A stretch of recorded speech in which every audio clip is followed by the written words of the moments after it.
Hi, everyone. Thank you for being here, and let us also thank Ruby Monfu for stopping the rain. Did you not notice that? I asked her, I was like, hey, can you stop this rain for me? And she goes, that I can do, and 2 minutes later, the rain actually stopped. So, well done. Not surprised. A woman of many talents. I'm Andrew McFadyen-Ketchum. I was a student of Bill's. It's odd. I've never been able to call him Bill until like the last. Have you noticed that? The last couple of days, I've been always Mr. Brown. Now I'm calling him Bill. So this is an interesting transition. You're old. I'm getting old. I was a student of his at Hume Fogg, roughly from 1995 to 1999. He was one of my first poetry teachers. The other two first poetry teachers of mine are on the bench there. So this is quite a little reunion to be here with my first poetry teachers, those who are with us and those who are no longer.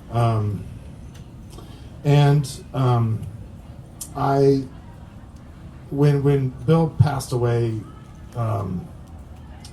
so suddenly, one of my first thoughts was we've got to make sure that we send him off properly. So I really just want to thank you again. Please give yourselves a round of applause. This is a really great crowd for Bill. Thank you.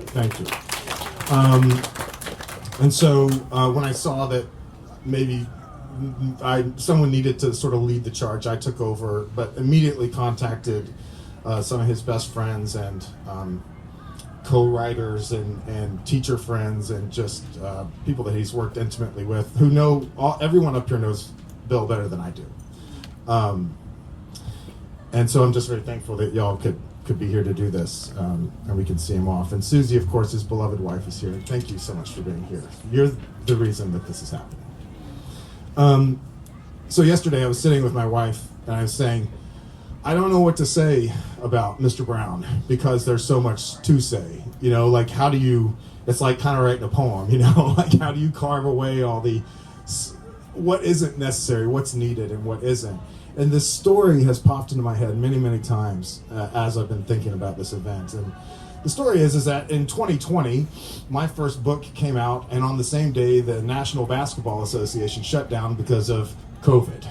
This was sort of a bad day. I really liked the NBA, and my book was out, but no one cared because the world was falling apart. And Southern Festival Books was, of course, canceled. And I was sort of bummed about it and didn't really know how to promote the book. And then Southern Festival Books was like, okay, we're going to go virtual, which anybody who helped organize that, I mean, they were one of the first large organizations to actually pull that off. And they did a really, really beautiful job. And they asked me to read with Bill Brown and Linda Parsons, which was like here full circle. You know, one of my first poetry teachers, my second book has come out, and I have a way to actually share it with the world, and I get to share it with one of my first teachers. I mean, this is stuff that you dream about when you're a kid, and even when you're 43.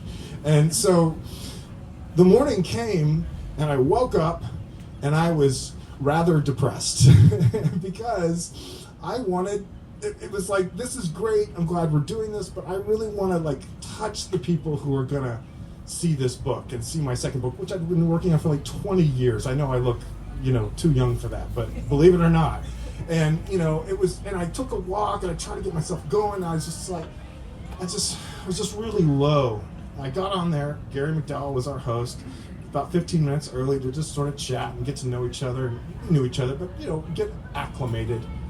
And everybody's like, oh, it's so good to see you. And, Bill's chipper as ever, and Linda's, and Gary. And then they get to me and I go, I'm really depressed. I'm really sad. I want to see you guys. And there was this pregnant pause, and then Bill goes, well, that's our Andy. Now, see the pregnant pause, laughter. Some might read that as like, man, what a jerky thing to say. But we laughed. And I was like, it just sort of released that like need to be happy, that need to be excited. It was like, you know what? I kind of am a morose guy. This whole book is about suicide. This is not a happy book. I don't have to be happy right now, but I'm going to perform to the best of my abilities. Hey, Kat. And then I proceeded to give one of the best readings I think I've given in my entire life. And the reason I tell you this story is because when I told Karen, I don't know what to say about him, there's so much to say, the first thing she said was whenever we shared our writing with him, no matter how bad it was, he always found that diamond in the rough. He always found that thing that you could hold on to. And I'm talking like, this was when I was in high school, and this was then when you and I got with him to help me get into my MFA program. He always found the thing that you should latch onto and grow. Even when he also said the rest of it is maybe not so great. You know, he wasn't just like toxically positive. And so in that moment, for me to feel low and for him to latch onto, but that's your power. That's your power, that you are having a hard day and you're here and you're going to perform with people who love you. I mean, it meant everything to me. It meant everything to me. And so I want us to latch onto our power. Everybody up here, I'm not going to introduce them. They don't need a lot of introduction. They'll introduce themselves. We're going to perform for 5 minutes or so each, and then we'll see how much time we have at that time. How's that sound? Perfect. Good. Okay. All right. What do you need from this thing? I'll take it. Thank you, Andy. My name is Ruby, and I had the honor of being a student of Bill Brown's, and I have the honor of being a lover of Bill and Susie. And our student-teacher relationship, very immediately after high school, you know, it just solidified itself as a family affair. And not only were Susie and Bill at our wedding, which what meant the world, I remember going to their house and he made a mean salmon, and he always loved to share a glass of champagne. And so as I thought about what to do today, I just realized, you know, we're here to recall the blessings of Bill. And this song came to me just this week, and okay, I know I interrupted the energy to stop the rain, sorry. But we're focusing on the blessings, even this rain. We know how much our earth can use it. Okay, so we'll see how this goes.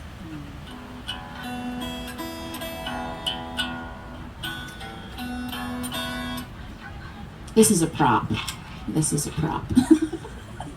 If you play, you understand that I don't do that. All right, am I in the house?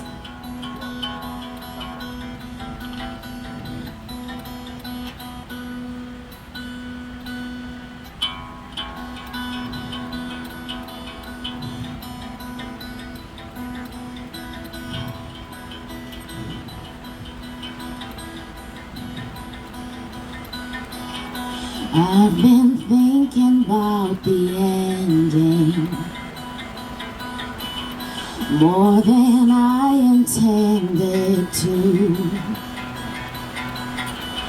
It's got me thinking on the blessings,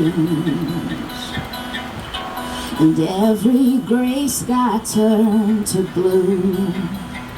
Oh, the blessings. Oh, the blessings that like rivers flow to me. Oh, the blessings. Oh, the blessings shone that I did not foresee.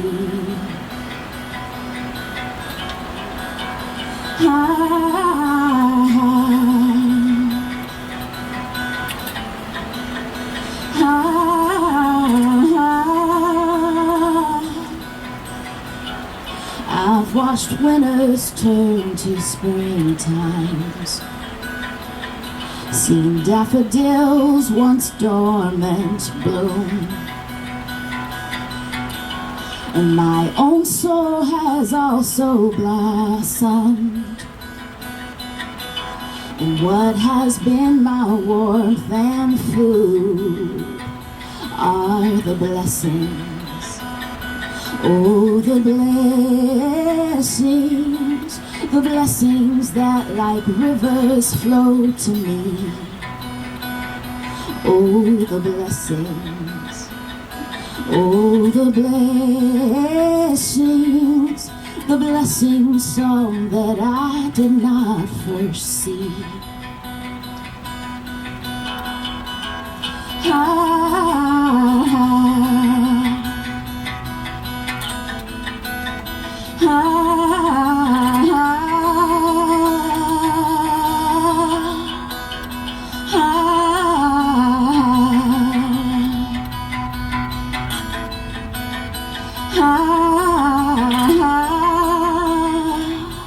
Oh, the blessings, oh, the blessings, oh, the blessings, some that I did not deserve. Oh, the blessings, oh, the blessings are the last and final word.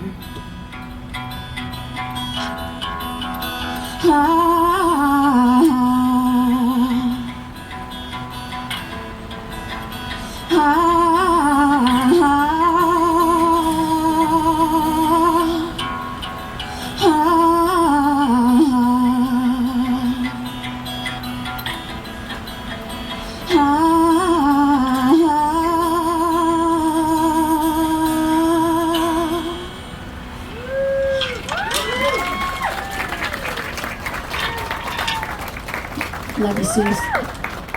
Love you, Browns.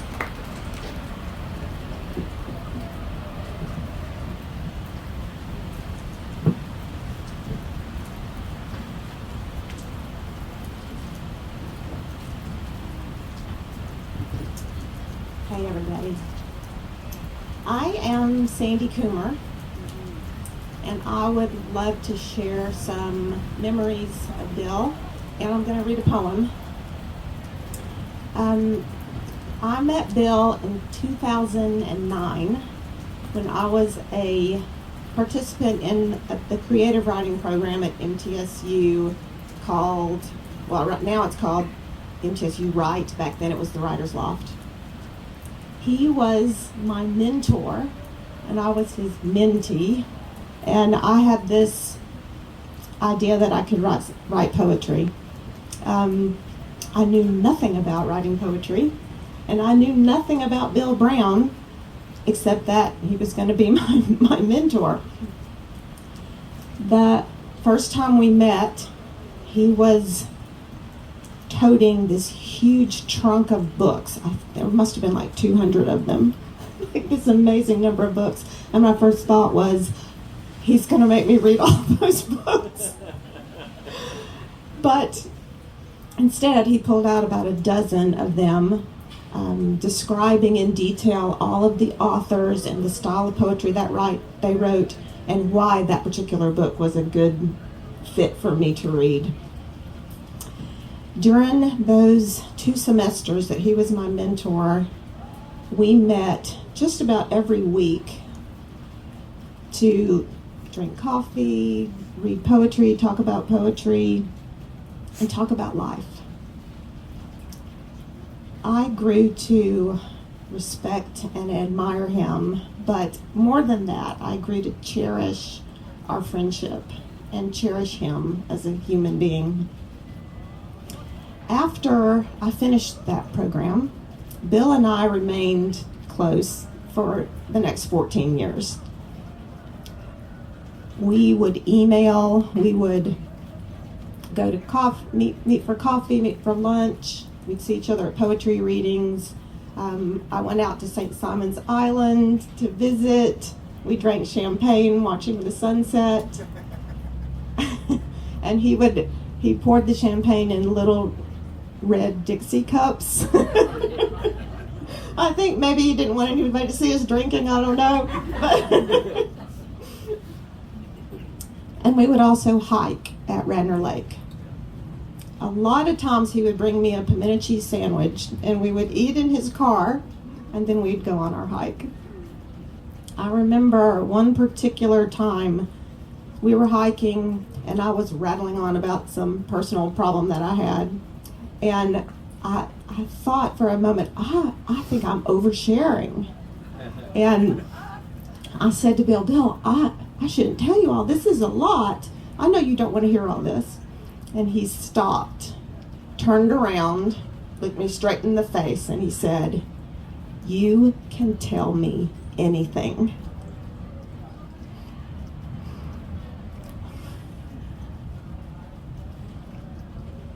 We don't get a lot of people in this life that we can tell anything to. Now, he might have gone home to Suzanne and said, "Can you believe she told me all that?" Like, what was she doing? What was she thinking? But probably not. Because when Bill Brown loved you, you knew it. And he loved you completely. I am so grateful for the gift of him in my life. It has just meant everything. I'll miss him forever. So I'm going to read a poem that I wrote for Bill. It's been a while. And it is about a hike that we went on. And kind of about some of the conversations that we had while we went on this hike. And the poem is called Collage for Bill. Change glasses. Remember how we used to sit in the sun and invite light into our skin, cooled by a west wind teasing the beech trees? You would say something sharp about politics, about global warming or corporate greed, about how God would hate the religion we name to excuse our wars. And I would think about your voice as it rides the dips and ridges of your convictions, and the way you pause, let the words rise as high as they can before gravity loops them, pulls them down with your solemn nod. Once we walked through the woods near the lake, and you named the turtles and ducks their proper names: red-eared slider, lesser scalp, as if to speak of them less formally would somehow take from them their earned status, their justified honor. I told you how I make birds with torn paper, glue each strip down on canvas, irregular and amorphous, until the shape of the bird pushes out from within the layers. I offered each one a moniker for its wings: beauty, memory, joy. And you nodded as if it was a royal thing I did, creating from the leftovers, the rubble, like we all do every day when we wake. Today I sit on the floor and the morning sun presses warmth like a quilt across my legs. I read your poems again, lifting them off the page with your remembered voice. Again, I'm struck with how beauty is sometimes unbearable, how certain words tear the breath from me and others sew the wounds. Each piece of me reclaimed in the silence. I love you, Bill. I love you, Susie.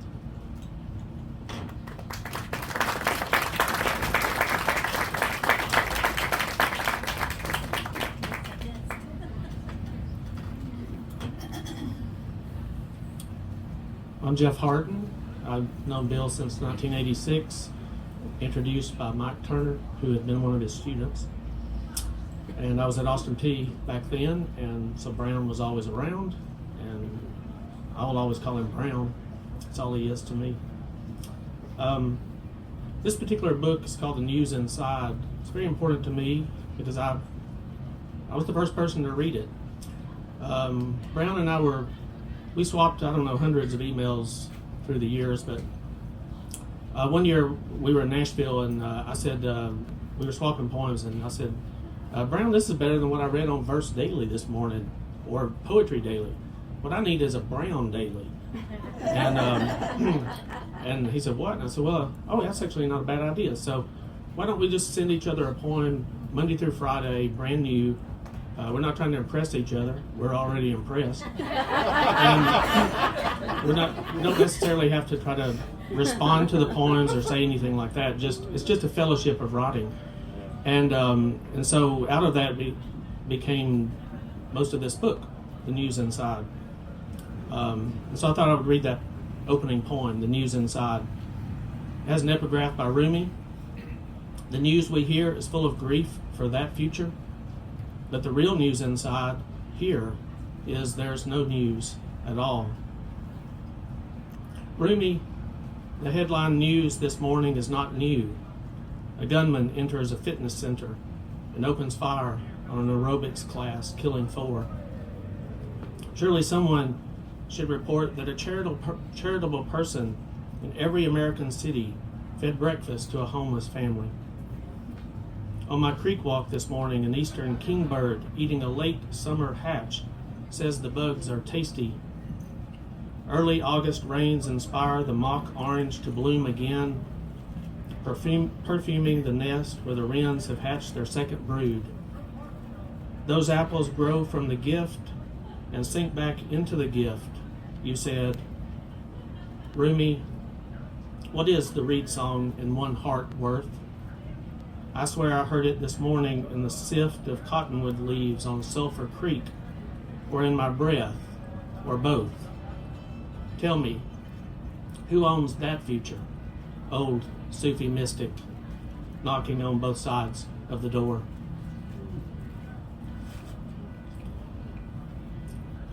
Brown said in one of his poems, the gift is in the labor.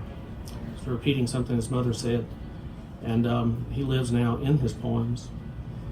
I'm so thrilled that he spent all that time in that, as he says in one poem, rugged contemplation.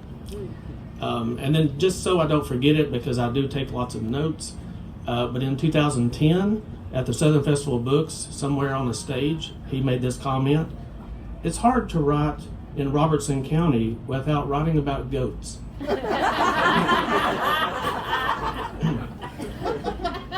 Anyway, I thought that I'll keep a record of that.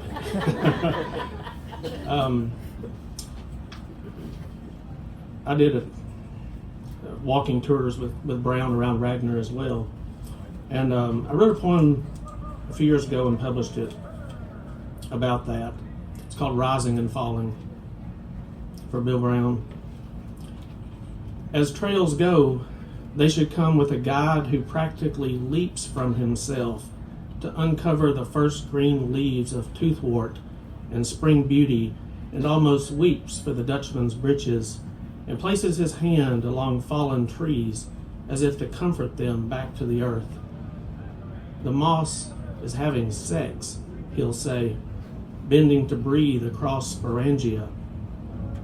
How else know, without his pointing, the reason for lichen, the placement of scat? Some vines for more than 300 years have risen with trees to fall back down with them and then to rise again. His own voice will ascend and descend and brush the leaves from the roots of sycamores. And when 3 turtles climb from the pond to sun along a thin limb angled upward, his own neck will seem to elongate as if in sympathy, and you too will find yourself in earnest moving toward the season's last sun.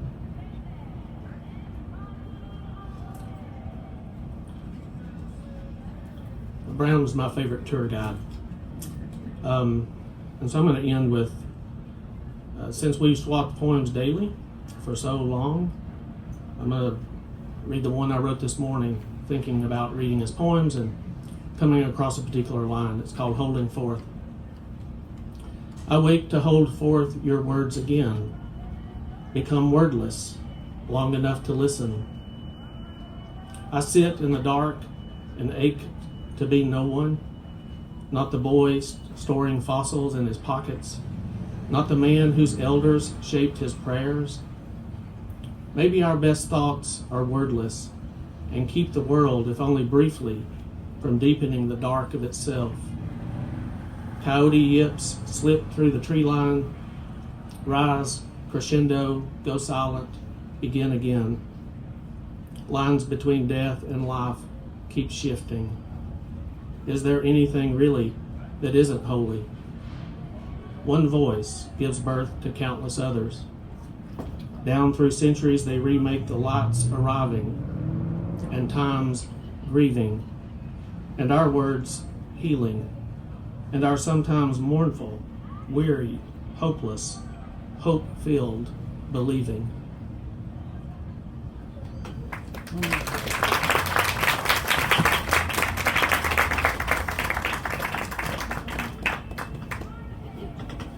I'm Jan Harmon, and the first thing I want to say is I'm very, very grateful to be a part of this group, to have been asked to come.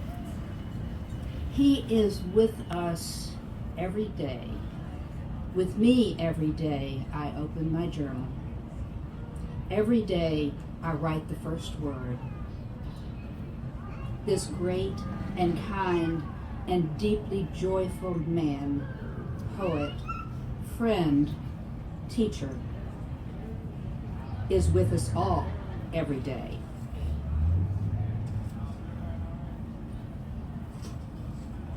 See if I can manage all these little pieces of paper.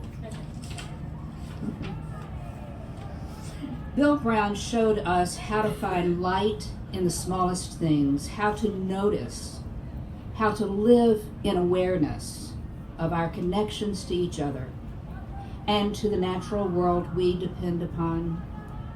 His legacy is that we, as people of the word, poets and storytellers, offer up wisdom and understanding, trusting in the light we carry, trusting in what we bring because we have, like him, seen and wondered and written. The leap in awareness that Bill provided for us in naming us poets is our task to carry on, to take others to places they have never dreamt of. Like, for instance, an empty tortoise shell. You can imagine walking in the woods and finding something about a turtle, but the turtle is gone. Find it. An empty tortoise shell. Its inhabitant once ambled the forest behind my home, now a hollow floor and ceiling. Its ruin stripped clean by time and hunger, an orange and black cottage, home to snails and small rodents who wish to sit and watch loam's mystery. It could be a sandal for a small savior, one-legged Buddhist who hops among creation, his vow of poverty proven by this humble hoof. Or better yet, a mitre for St. Francis's head.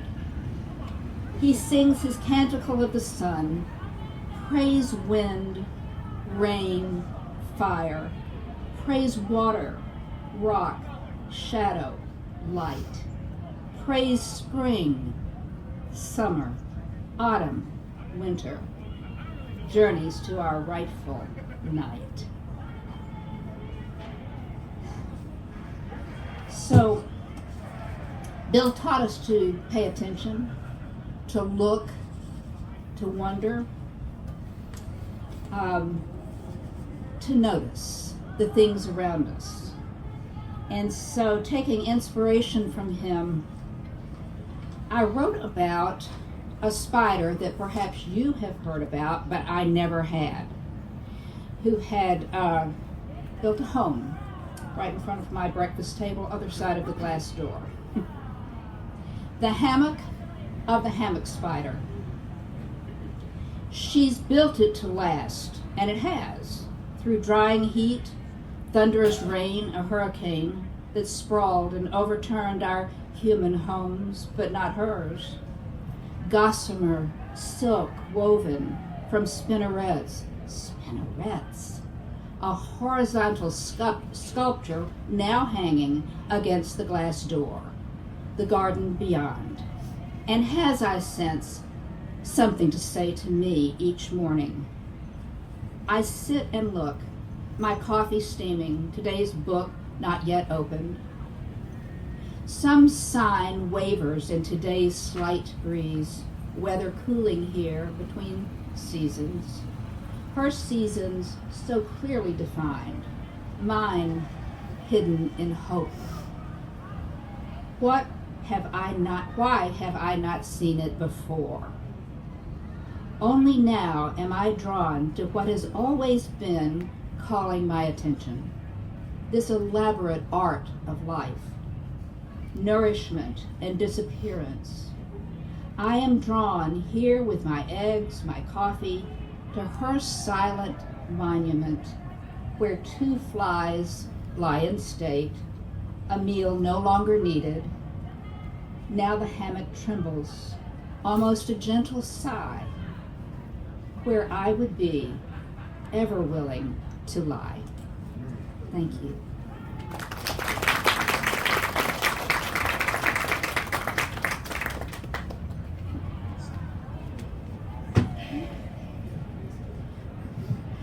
Hello, beautiful humans. Hello, beautiful Susie.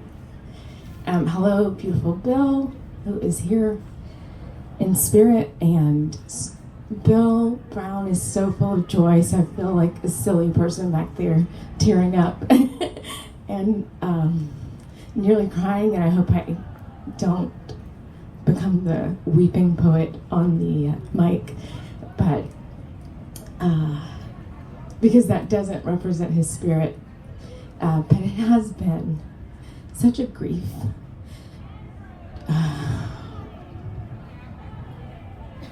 It has been such a grief. And last year, this time, and photos are popping up on my phone because Apple has a way of reminding you things. Bill read from his book and was here and full of all the love that Bill is always full of. And for some reason, I thanked him, even though I'd had all many years to have thanked him before. I never had said this, but I thanked him. And I'm so glad I did. Because when I first met him, it was with my friend Tiana Clark, who was a student of Bill's in high school. And she had always talked about Bill Brown. And I had always heard other people talk about Bill Brown, and I couldn't wait to meet him. And I believe it was also at the MTSU. It wasn't in the Writer's Loft, but they had a big conference afterwards. And he immediately embraced me. Immediately. But not just physically. He said, "Send me some poems. I want to read your work." And I thought, I can't send Bill Brown poems. He's like, this poet extraordinaire that doesn't have time for my work, but he meant it. And he always asked for it, and he always responded with such grace and love, and immediately just embraced me into a family, and allowed that family to include Susie. And y'all have loved me so well. And I thanked him for that, because I wasn't a student of his in high school and college. I was never a student other than poring over his work and being present in workshops when I could. But I became a part of a family of poets, all of whom I admire up here, and others who did just get to study and love and be a part of this group. And I thanked him so much for that. And he said, no, you are family. You are my sister poet. And just really brushed off me minimizing what I guess I was minimizing that I maybe didn't belong, and he was letting me know how much I belonged from the very beginning, and I always felt that, and I just needed to thank him for that, and I'm glad I got to say that aloud to him. I also just followed him around like a crazy person last year at the Southern Festival of Books, and so we just had so many amazing conversations, and again, I feel so grateful because I could never have known that it would be my last time just to follow him around.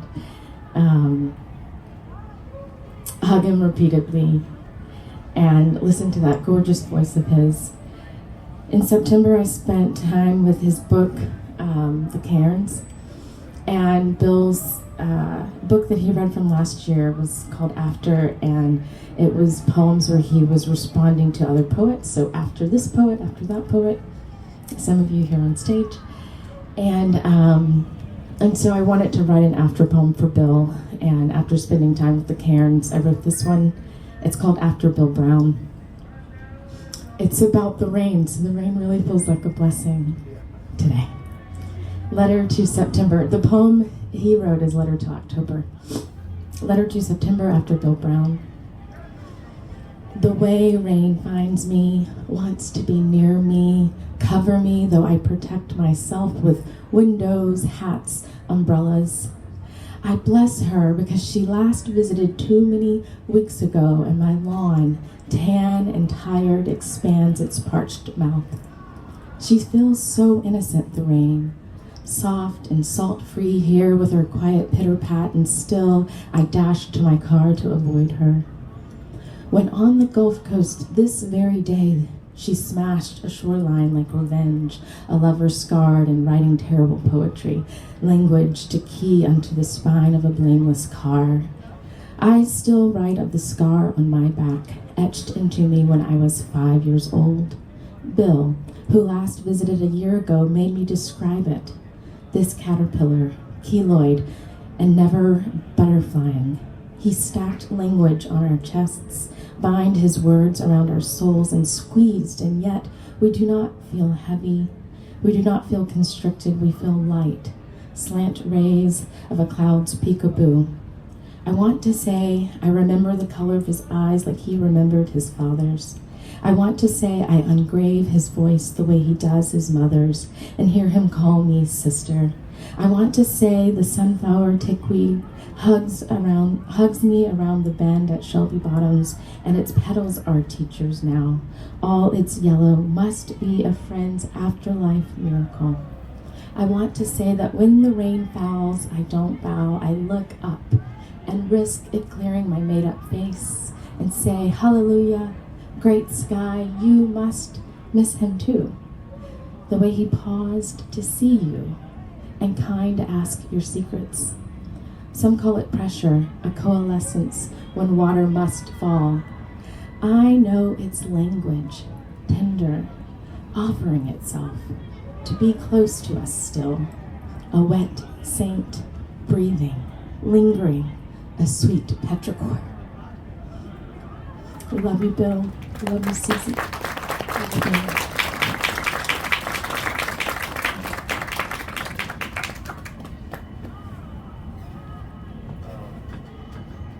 Well, my name is Mike Turner, and I was looking for one of the first times I met Bill Brown was in a program run by Tony Beasley and Bill Brown. It was an after-school program, and at first it was just poetry, and then they put the hiking element together, and so one of the first times was in Weston, I think junior high at the time, and we were told to go off and write poems and come back. So I roamed the halls, and I wrote about the sun glinting on the wood and then touching the window, and it cracked. He said, "This is great." So I thought, all right. And I was looking for that, and I couldn't find it, but I found other things. So one of the things I found was this, which was from A Scratch in the Sun, Metropolitan Public Schools, 1983. So it has Bill Brown in there. It has Pat Bates, Suniti Kumar, Tracy Kaczynski. So some of the students who went through that program. And so one of the things, Charles Randall's, I was looking for the one, and of course, I'm looking for the poem. Let's see, there's Children of the Light, he wrote, but he also wrote Meditations from the Bottom of Savage Gulf, which was November 1982. So this is his poem from there. I come to this morning place, humbled, reverent, as to worship, awed by the way first light takes the cliff shadows. I find my place before the full sun strikes through the canyon which has lain a million years untouched. Minerals have washed through rocky crevices, islanding house-side boulders, forming drop pool current echoing the rush of water from laureled canyon walls. How many hemlocks have tattered rapids and filled eddies for 1,000 millennia? Overhead the clouds rush by, dragon-shaped in Chinese parade. What parading clouds witness the shaping of species that nourish this place? When mire of stardust jammed together in a swirling birth, was this garden planned from quark to limestone crest? Kneeling on a stone prayer bench, along with the lichen and moss, I feel inside a kinship to this chaos, expanding at the speed of light toward darkness. So, and that was, and he also, he sent me a few poems, and this poem was based off of Jeff Arden line, "Oh rain, rain down to drench the song I am," another wood thrush poem. So this is Bill Brown. This song I am, a raining morning drench, just walking off the porch to the car, a wet August, longing to be a thrust, ready to fly south for winter, musical voice at force edge, leaving me to silence, wind and leaves helping rake the yard, crows arguing for arguing's sake. I roll down the window, whisper, whisper, something, something I long to remember. So, and this is a poem that I wrote many years ago, and I can't even remember when. Well, it was back in somewhat time, I don't know when. It's called The Lesson of Boundaries. Oh, mother, mother, can you lift me above your head? Why, said the mother with a funny look on her face. To reach the ceiling, said the child. Why would you want to do that, said the mother, with her right hand on her hip and the left hand dangling at the end of her left arm. To touch it, explained the child. No harm in that, the mother thought. So lifting the child up, the small feet nudging into her stomach, the child lifted his hands. His fingers touched the ceiling and would go no further. He tried to push the ceiling up, but it wouldn't budge. Mommy, said the child. Yes, sweet one, what do you want now? Why won't my hands go through the ceiling? Because, little one, the ceiling is a boundary and you can't push through. Oh, said the child. He was put down by his mother to the linoleum floor. Mommy, why can't I reach the sky? Because the sky has no ceiling to touch. Oh, said the child, and ran off to play. Thank you.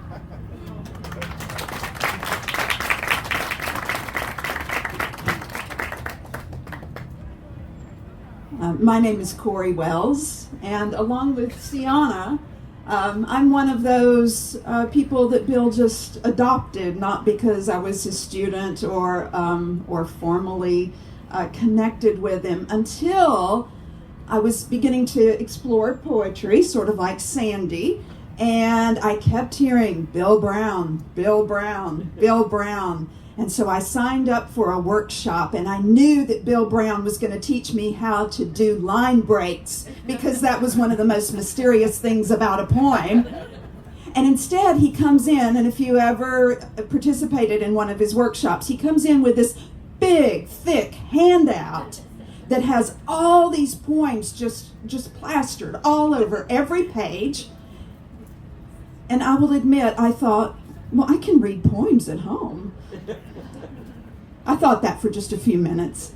And then I listened to Bill pick these poems and read these poems to us. Poems by all these other contemporary writers, all these other people. He could have shared his own great work, but maybe once in a while he did. But most of the time, he's just picking all these poems that he's read. And he's making us listen to those poems and think about their genesis, more so than anything else about how they work. He's thinking about what drove the writer to write this poem. And he's making us think about all those connections, which all these other wonderful people behind me have already talked about. And to me, the most remarkable thing that he was bringing out of every poem was that just experience of humanity and connecting.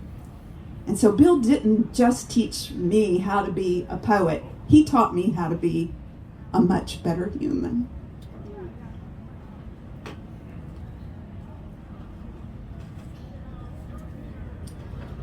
So this poem of his, it may not be one of his most famous, but for some reason it has been one that has always stuck with me. It's called Dial 911. It has the epigraph, "What we need are more emergency vehicles for the soul." Dial 911 and tell the operator that your spirit's sick. Your soul is leaking a luminous stream through a hole in your chest. No, you haven't tried a tourniquet. Your rosary is only big enough to strangle yourself. Yes, you've tried direct pressure, but your fists clench against your sternum like stones in a creek bed. When you opened your New Testament, the letters, red and black, randomly left to float on the ceiling.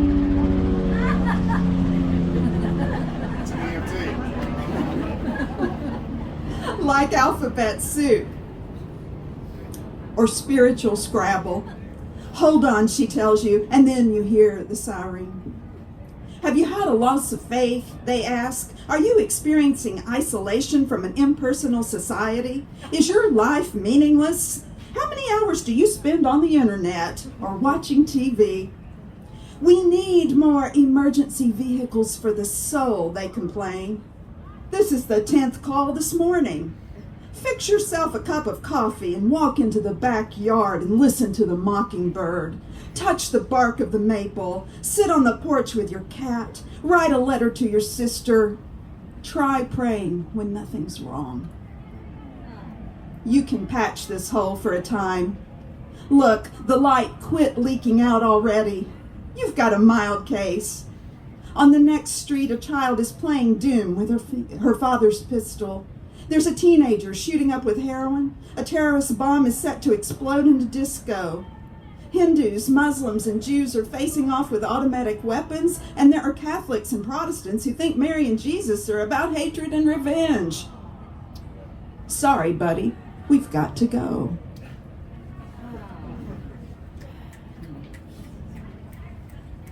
And I would suggest to you as well that I have never met a student of Bill Brown's, whether it was formal student or workshop student, who had not just become amazing in some way.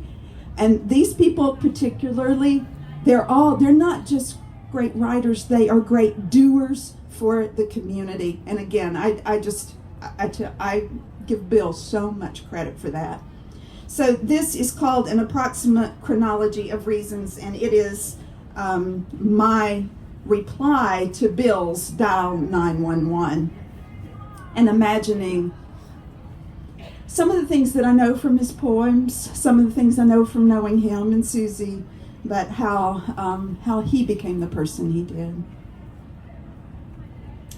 First, the astonishing light, round and beckoning, the nipple, the mouth of his straight-backed mother, how it curved with her eyebrows, the spark in her eyes when he sounded his first words. Papa, Mama, Baba, Ball. Later, the click of slick marbles, magic coins his uncle pulled from his ear, each body in motion, another question. Then his wonder at buttons and doorknobs, the delicate twist of the transistor dial, the gravity of letters and numbers, the curve of so many vowels, those sassy 6s and 9s, the double delights of 8s and capital Bs. The names of the planets and the planets' moons, how their orbits, imperfectly round, wobbled even as his universe grew. His gratitude for little pleasures, fresh peaches and blueberries, the smooth breast of his lover, her curls softer than a feather crown. A tidy nest of bluebird eggs, dandelions and pine cones, the loamy path around the lake where the earth whispers all knowledge. But also the dying sun, scorched pan, flat tire, rotting hedge apple, detonated grenade. He can't forget the fatal roundness of a single bloody clot. Trembling hands on the telephone dial, the round receiver with its tiny holes. And so the dark matter, the sorrowful voids, missile silos, toxic holding ponds, drive-by shooting victims, the homeless, are leaky souls. You can patch this hole, he says, and his sphere of compassion envelops us. May his sphere of compassion envelop us. We believe, because we too have dialed 911, and on the first ring, he answered. Thank you.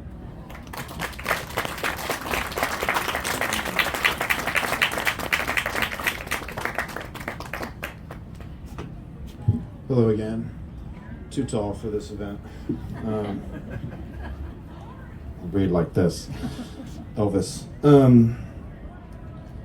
Okay, so a few quick announcements. This event ends a minute ago. So I'll take 4 minutes and then we'll get out of the way. And we're gonna go to Neighbors, which is a very appropriate sports bar. Right around the corner, and gather there and have some champagne. They have some cheap stuff there. And solo cups too, I've heard. I have a feeling we're going to want to congregate. So that's where we're going to go do that. That's the plan. So it's a very easy walk. We'll sort of make that happen. I just want to say, so I started this thing called poemoftheweek.com 19 years ago.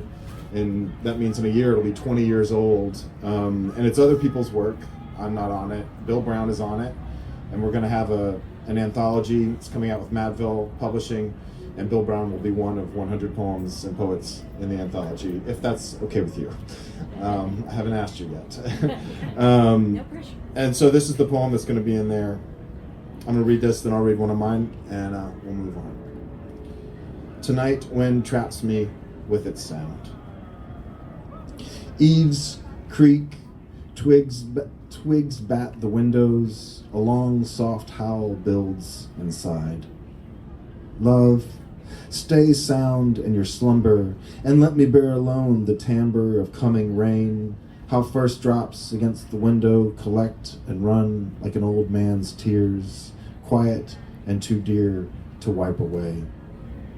A neighbor's horse speaks to the night, and story enters an otherwise threadless dark memory. A coin purse of moments loosens its clasp. A brother appears, and Nell, his mare with an infected shoulder boil. With such tenderness he rubs salve on her running sore. A mind loses for decades events and practices that were once dear.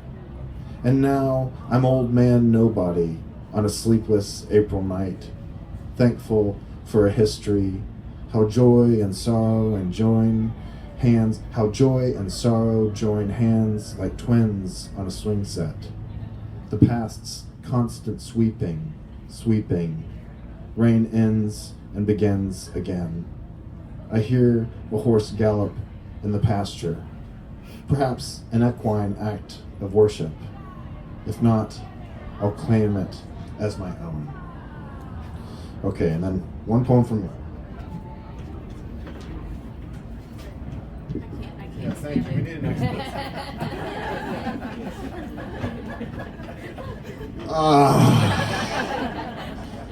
Okay. This is pretty mind-blowing. So this is my third book. Came out a year ago or so, and in it is actually a poem from high school. Every other poem from high school was, how do we put it, not good enough to be in a book. But this one stuck in my mind for years, and in debating what to do today, I was like, yes, I should read this. And what's really mind-blowing is you're going to hear this, and you're going to be like, so you took a poem of Bill's and put it in your book? I mean, it's kind of mind-blowing. Thank you again for being here. This is Upon Death. I would like to have been a bird, a small black one with white speckles along the spines of my feathers, those always seen in large number, picking seed on the hillsides from between the billion blades of grass. I would like, Lord, to have been a member of my flock, who could fly from pine to elm to oak to wire, from temple to steeple to bridge. No yes, no maybe, no yet, only this rise and fall from earth to sky and back again, as if led by one mind, a single spirit eternal, a life shared by my multitude, mother, father, sister, wife, neighbor, husband, boss, cousin, God, oh my God, make me one before I try to fly. Thank you, everyone.